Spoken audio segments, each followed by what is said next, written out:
बिस्मिल्लाहिर्रहमानिर्रहीम। एक सवाल ये पूछा गया कि कुर्बानी करना पहले दिन ज़्यादा अफजल है, दूसरे दिन या तीसरे दिन। तो ये समझ लीजिए कि कुर्बानी तीनों दिनों में करना जायज़ है।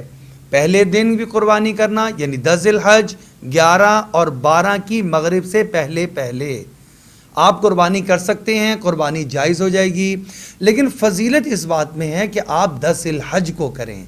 अगर आप 10 ज़िलहज को किसी वजह से कुर्बानी नहीं कर सकते या नहीं कर पाए हैं तो आप 11 को कर लें। उसके बाद तीसरा दर्जा 12वीं तारीख का है। लेकिन इस बात का ख्याल रखें कि ये कुर्बानी नमाज ईद से पहले नहीं करनी चाहिए।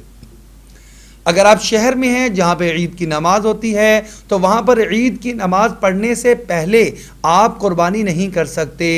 लेकिन अगर आपने खुद ईद की नमाज़ पढ़ ली है और अभी दूसरी जगहों पर अभी रहती भी हैं, क्योंकि ईद के औकात जो हैं वो सुबह से शुरू होते हैं और तकरीबन मुख्तलिफ वक्फे से हर 15-15, 20-20 मिनट के बाद मुख्तलिफ मसाजिद के औकात का फ़र्क होता है। तो ये सिलसिला तो 2 घंटे तक चलता रहता है।